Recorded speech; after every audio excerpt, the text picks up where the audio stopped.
interrupt your program to bring you this important podcast. How to 911. Can you put me out of service on a podcast, please? Hi, guys. Okay, just want to make sure you can hear me. And you can. So, this is another awesome episode of How to 911. I'm Sami. I'm Erica. And we have a guest with us again, and I'm going to let him introduce himself. Who are you? My name is Clint Schnorr. I am one of the persons and major case detectives for the Loveland Police Department. Welcome. Thank you. So, you kind of told us what you do, but what do you do here at Loveland Police? So as a person's detective, my job is to do follow-on and in-depth investigations into cases that the person is a direct victim. So things like assaults or homicides or sex assaults. How did you get into that? Because obviously you didn't start out at that area, so... I started at a different agency and moved into the detective bureau just for kind of a different set of experiences and to kind of expand what I was able to do. And then when I came to Loveland PD, I was recruited into the detective bureau by our sergeant because I had some past experience with it. And it just kind of, I think being a detective kind of lends itself towards the things that I'm better at. So, what's your favorite part about it? I really enjoy doing interviews with people. Like So, this. Yeah, I mean, kind of. Recorded. Yeah, they're recorded. It's more of just kind of a guided conversation. So kind of like this, but maybe the opposite. So, like, you would be us and we'd be you? Yeah, Oh. Well, kind of. That's not going to happen. Sorry.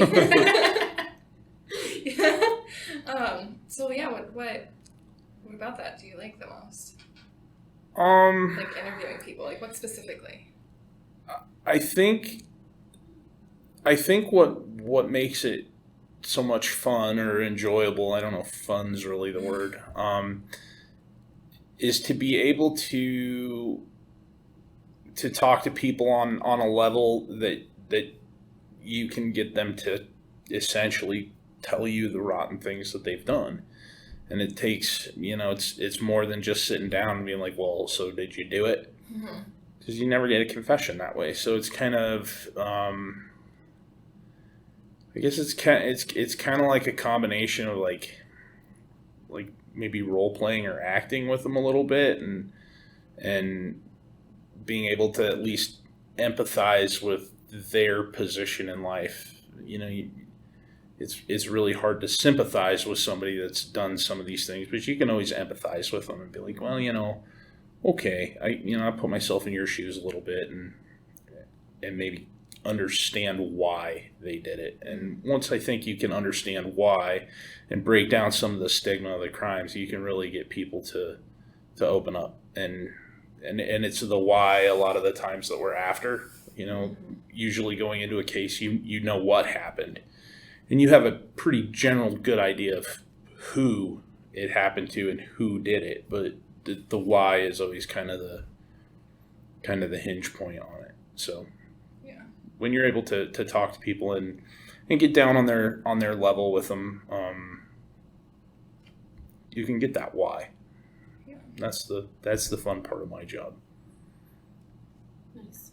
Can I jump back? Yeah, no, I totally. want to know how long you've been here, and then what made you want to be an officer? So let's see. So I've been at Loveland PD since July of 2016. So Okay. I'm at 4 years right now. Happy anniversary. Yeah, just recently. Total, I have 13 years as a sworn officer. As far as why I wanted to be an officer, I think that's kind of one of those rolling answers. Mm-hmm. It starts with well, you want to better the community and you want to help people and you want to be part of the positive change. And but I think that the why kind of evolves, you know what I mean? And at this point in my career, it's that I've been investigating things like sex assault long enough that I have a pretty good understanding of what kind of lasting trauma these crimes cause people. And so working specifically persons crimes now, it's, the why is to prevent these things and to do everything we can to stop it. I don't know if a police department ever has the power to totally stop something like child sex assault. But we can really put a dent in it, and that's the why now. Nice. Thank you. So what's your least favorite part? Oh, the paperwork. Oh my gosh, that is so funny. There's so much paperwork that is involved in running a case, and doing the paperwork is rotten, but making sure that it's all done right and making sure that it's all put together in an appropriate case file is almost more stressful than just working the case. So What's the percentage of paperwork to interview to oh my god, investigate? Is it the bulk? oh yeah.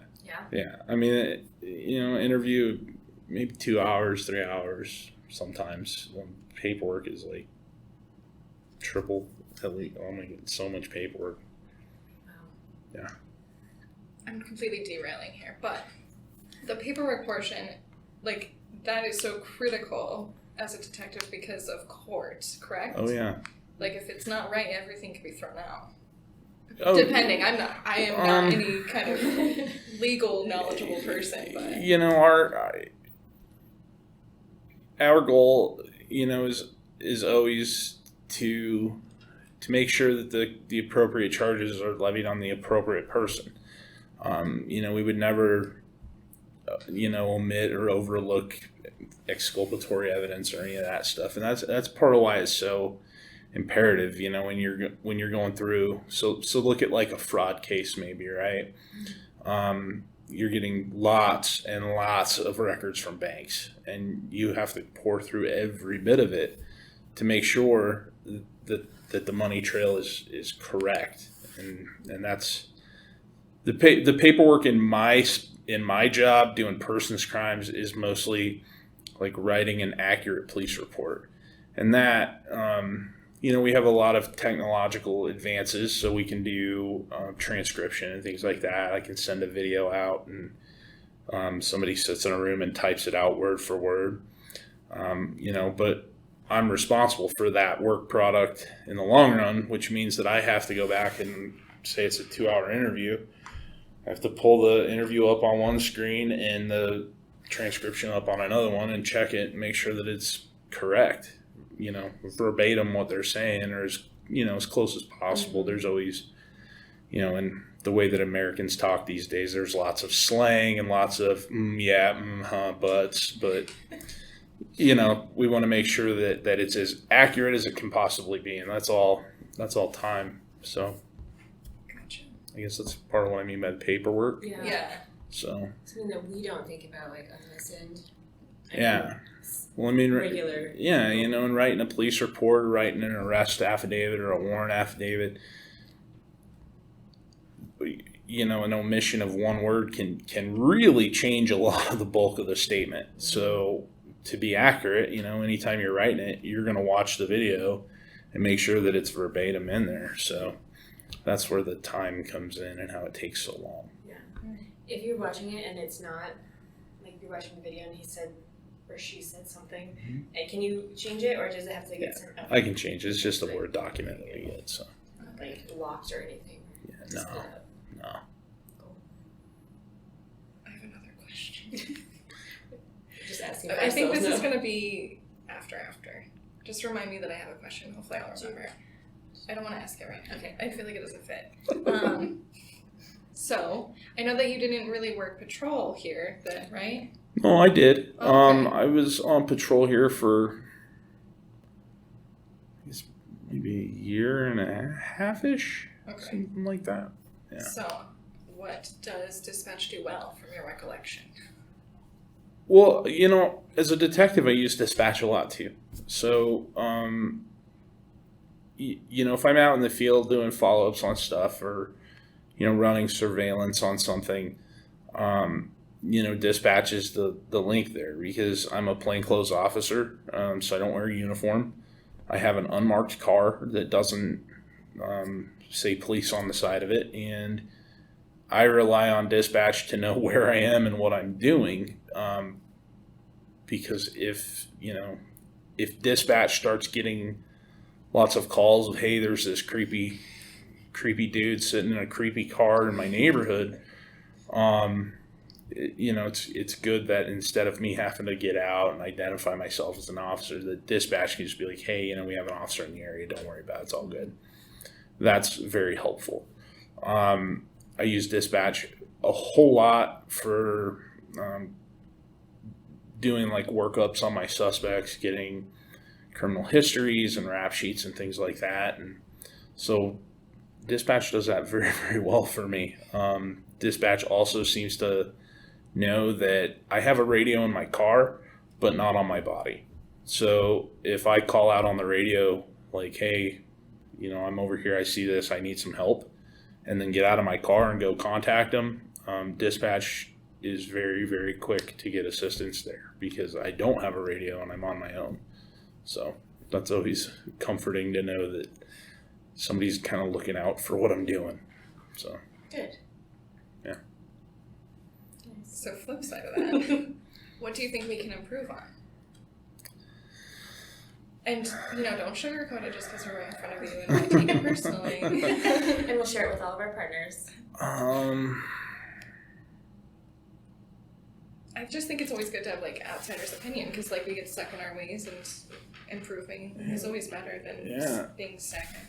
I think it would I think an improvement to dispatch would be to get the shifts more regulated. I know that you guys are getting mandatory overtime and getting called in for stuff all the time, and that I think can lead to burnout, which leads to safety issues for me on the street. If I have somebody that's worked 85 hours this week, that I'm counting on knowing that when I say, hey, I'm at this road, that they recognize that maybe that's in the county or in Berthoud or Fort Collins. And, if people are burned out and really tired, that's, there's a chance that can get overlooked. And then when I'm calling for help on the radio, people are like, well, we don't have a Nicholson drive here. So yeah, I think that could help to get some regulation to y'all's shifts, and maybe that'd require some more people or something. I don't know. But. And we just had in addition to this, we just had our fully staffed member come out of training this last week. Nice. So we hopefully will be, settling into more of a consistent, just 40 hours a week kind of routine, so we can pay attention to that. Be nice. I don't think there's any just 40 hours in law enforcement. Right. As close as possible would be great. Yeah. You guys don't work 24/7? Yeah. No. I bet it feels like that sometimes. And especially as a detective. Yeah. Yeah, so we do on-call. So I'm on call a couple of days a month, and that's kind of a 24/7 thing. But in this day and age, everybody wants to text message. Nobody wants to take a phone call anymore, and that, I have victims and suspects and witnesses calling and text messaging me at all hours of the day, to the point that I've had to tell them, hey, look, it's 11:30 on a Sunday night, let me call you tomorrow. Right. And that, so it's kind of a 24-hour gig these days, but it's not too bad. That's good. So what do you want people, the general public, to know about your job? Let's educate. Okay. my job in general is really just to talk to people. That's, I don't go to in progress calls anymore. This is all follow up and things like that. And we really do want to do the right thing. So if we're calling you to talk to you, I know that it's easy for me to say as a cop, and it's probably hard to hear or to take seriously, but like understand that the very last thing I would ever want to do is charge somebody that didn't need to be charged. So if we're trying to talk to you, like we're trying just as hard to clear people as we are to convict them. Like if you didn't do it, come talk, because we're going to be able to prove that you didn't do it, and that's going to help you in the long run. I guess the other thing that I would really want people to know is like kind of the old, if you see something, say something. That's really true. Like if you notice, so specifically with my job and working sex assaults and things like that, if you notice a drastic attitude shift in a kid that like ask why. And then when a kid says, hey, this is happening to me, believe them and bring them forward. Like if they're, if it's, a lot of times kids don't understand the mechanics of things or the meanings of certain words. And if they're saying something, like let me determine if like maybe they don't know what they're talking about. Because a lot of times I hear parents and people say, well, we didn't think he was serious, or we didn't think she was being on it. Like, if you see something, say something. If you have a little kid telling you that something's being done to them, take it seriously and believe them and call the police. Don't call their teacher. Don't call their counselor. Call the police. Let us figure that out for them. Solve that problem for them. That's what I would want people to know. That's good. Yeah, I think that's really good. Yeah. I think things that we come across a lot is people calling in and they don't want to talk to a patrol officer. They're like, I just want to talk to a detective.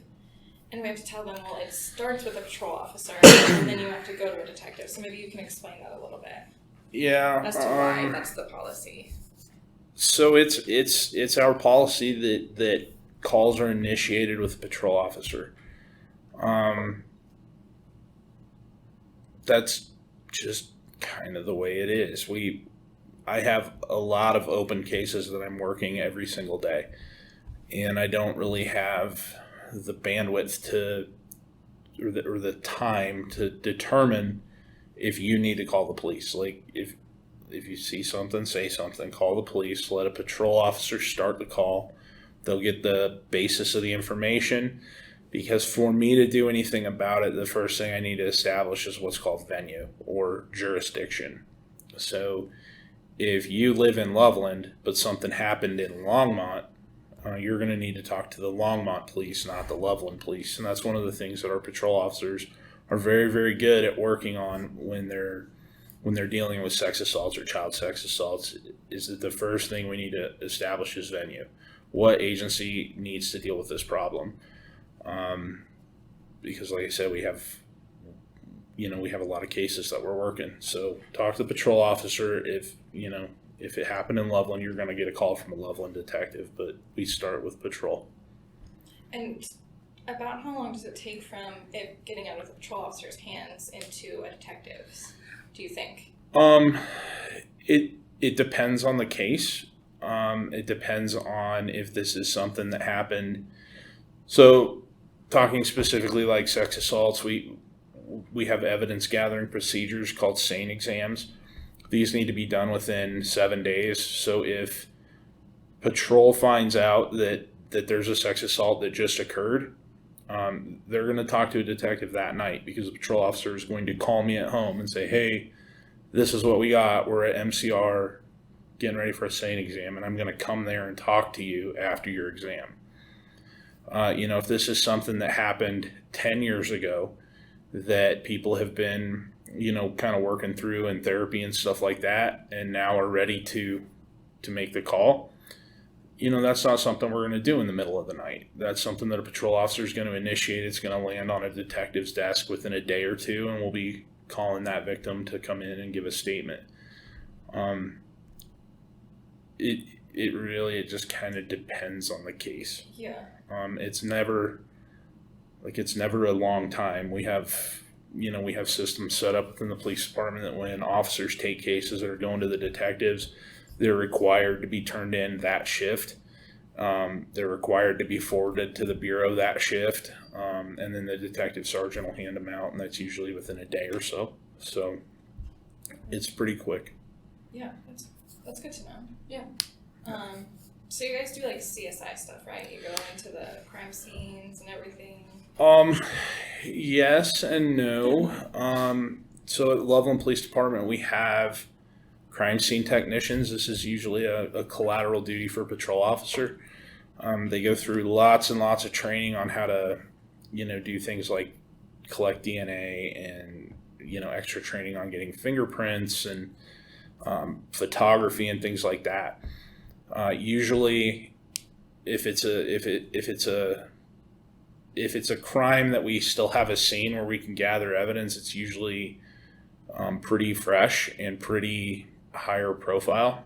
So what I will do is take one of our crime scene techs with me. They'll start working on the evidence while I'll start working on the person's side of things. So Is that just more Loveland because we're like a smaller agency, or like in larger agencies, do they have specific people just for that because that's more common for them? Yes. I think that it's not so much that it's more common.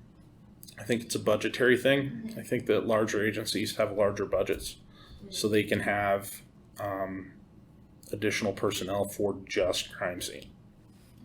We have one person here, Stephanie Yoder, that is kind of in charge of our crime scene techs and is the kind of our subject matter expert here on that. Cool. Yeah. You said your person's Yes. focus. What's the other? The other side is property. So property detectives focus mainly on like frauds and burglaries and pawn frauds and things like that, where kind of the focus of the crime is a property type, or the focus of the case is a property crime. So like burglaries and things like that. Persons is the focus of the case is the person. So homicide, sex assault. Those are the only two. No, there's a bunch, but those are. Come on, keep coming, Ken. Isn't there like cybercrime? So there is. I'm a member of the cybercrimes unit here. There are two of us in the detective bureau that are assigned to the cybercrimes unit. Myself and Detective Koopman. We are also, what ties into cybercrimes is something called ICAC. That stands for Internet Crimes Against Children. So Detective Koopman and I will do all of the digital forensics for the police department. So we'll do phone extractions and computers and things like that. And then we also work off of what's called an ICAC referral. So anytime there's exchanges of child pornography on the internet, we can get notified if it's within our jurisdiction. And then Detective Koopman and I will work these crimes together to do our very best to eliminate child pornography in Loveland. So. You mentioned burnout for dispatchers and things like that. Do you ever feel like that? You're seeing the worst of things. I think so. I guess short answer, kind of. Mm-hmm. Sometimes you have cases that hit very close to home, mm-hmm. Or that we get emotionally involved in all of these cases, right? Like you said, you're hearing the worst thing that's ever happened to somebody. And I mean, that's kind of police work central, you know what I mean? Like, even in patrol, like, best case scenario, you're dealing with somebody on the worst time of their day. Worst case scenario, which is kind of what I do, you're dealing with the worst thing that this person will ever go through in their entire life.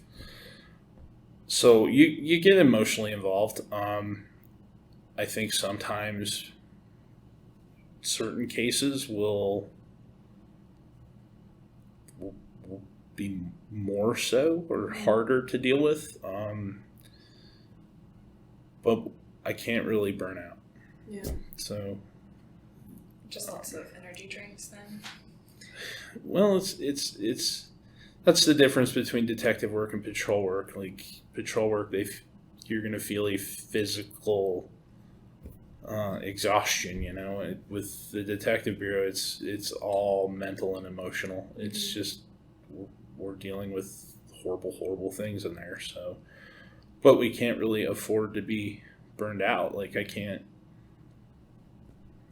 tell somebody, well, I'm going to do a crap job on this case because I'm exhausted. You can't do that. These are, especially on the person side of things, like, these are very high level felonies. Like, we have to do these cases right. So, yeah, I mean, I'm sure it's there, but you just kind of, that's why they give us vacation time. Well, that's good. We had recorded an episode about compassion and empathy fatigue and how we combat that on the dispatch side.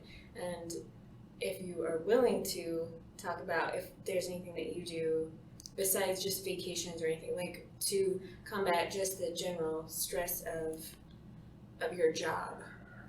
I mean, sometimes you just have to walk away for a minute and take some time for yourself. And, there's been a couple of times where I've had some negative feelings about some things, and my boss is pretty sympathetic to that. He knows what we're dealing with, and he knows me as a person too. And I don't have kids and stuff like that. Like, my wife and I both have pretty nasty jobs that we deal with, and so we have an understanding that work is important. My boss knows that about me, so when I go to him and I'm like, dude, I have got to, like, I gotta go. He's like, okay, see you when you get back. So that's good. So you have seems like a good support system, home and. Oh sure. Oh yeah. Loveland PD is really good for that. Like, our command staff's supportive of us, and our line level bosses are, my boss is Aaron Belk, and he is very, very good. But I mean, he's right there with us through all these cases too. So. Thank you for sharing that.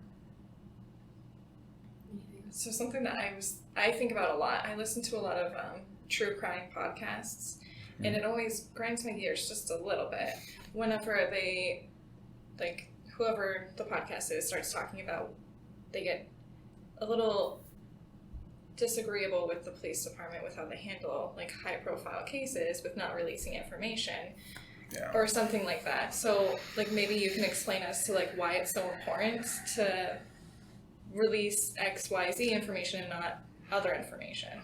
Yeah. So there's a lot on that, on true crime shows and Dateline and things like that. I think I watch them too. I'm a big fan of Dateline. I think Dateline does a really good job. It's very, very easy to sit back a year later and look back at a case and say, well, you should have done this, should have done that, you should have done this. But we don't have all the information when we start a case. We have a snippet of information that we're building on. And there's no way for me to know what is essentially going to be critically important all the time. So we try to treat everything like it's critically important, but sometimes, things happen, and you miss something, and you feel terrible about it. Like, it sucks to realize that you missed something. So we do our very best not to do that, but it's real easy to sit back and critique the police after something's happened. And I would say it's the saying's Monday morning quarterback. Well, it's real easy to watch reruns of an old football game and be like, if he just would have done this. What was it? The Patriots Seahawks Super Bowl where they are on like the 3-yard line and what's his name? Russell? Isn't that the Russell Wilson? Yeah, Russell Wilson. They decided to do a pass and it got intercepted and like everybody just tore him up. Well, you know what? That's the Super Bowl. It's about as high as it gets, and it's real easy to sit back and say, "Well, God, they should." They had Sherman, or no, not Sherman. Who was their running back? Beast mode. Yes, I know. Exactly. They had Marshawn Lynch. Why didn't they give to Marshawn Lynch and let him pound it in from 3 yards out? Okay, I get it. Like it's easy to quarterback. It's easy to Monday morning quarterback people, but understand that when we miss something we feel terrible about, I guess the same way. How do you think Russell Wilson feels today about that play call? It feels like crap. Yep. And it's the same thing. Like we know it when we miss something and we find out later, we know it and we feel like crap about it. And there's absolutely nothing you can do. So, you either sit there and be upset about it, or you push on and you try to do your best you can with the other side. But like Monday morning quarterbacking the police is frivolous. Like, Yeah. I guess, to people that say, well, they suck at this and we could do this better and blah, blah. Well, you know what? We're hiring right now. Yes, please. So drop an application, come show me how to do it. Yeah, perfect. So. Yeah. On the same lines, it's kind of like similar to like Backlash with 911 calls. I feel like that there's one in particular that I'm thinking of that I listened again to a podcast that was about it, and it was always just like, well, the dispatcher did this wrong, they did that wrong, and yes, listening to the call myself, like there's things that I would have done differently, but we have the whole picture by the time you're telling us about this 911 call. So like, imagine being that dispatcher, getting that information without knowing anything else that's going on. Like you would not know. Like I just wish people would try to put themselves in our shoes. And I think also for detectives, it's so important to keep a lot of information confidential because of like family's sake. Like, do they really want their dirty laundry aired? I think people just don't quite understand, and I just wish that they would try. I totally agree. I think it's the exact same thing, and I'm sure that you've had calls where you've been like, ooh, that would have been good to ask. Yeah, every time I hang up the phone. I'm just kidding. Well, like, what can you do? And like, it's not going to do you any good to beat yourself up over it. And so you get what you can and you move on. Yeah. And if you can learn from it. Yeah, exactly. I think that's good. Yeah. Those are the hard lessons to learn. Yeah. You pick that up and you're like, God, I will never do that again. Yeah. Change how I do things. Information release is a big one of those. We, especially as a detective, like, I'm absolutely not ever going to release all of the information because we get, you hear about it all the time. Wackadoos calling in about, this, and it's total BS. And when you hold back a little bit of information, it can help you kind of vet that and be like, well, this dude knew about this, and we never released that. So, yeah. I don't know. I could just keep going on about true crime and stuff, but anything else that you want to share with everybody that's listening? You say you had a question that you were going to bring up. I asked it. It was the CSI stuff. Yeah. Because I was like in the back of my head, like, I wonder how that works. Yeah. Well, I think that's about it. Cool. Thank you so much. Certainly. Yeah. It was so enlightening. Yeah. Loved hearing about it. So if I could like collaterally become a detective, I'd be so dispatch detective. I think they make you do patrol first. See, darn. I don't know if I wanted to do that. Yeah. That's okay. Well, thank you guys for listening. Don't know what the next episode's gonna be, but surprise. And then follow us on Facebook at Loveland Emergency Communication Center. You can follow us on Instagram at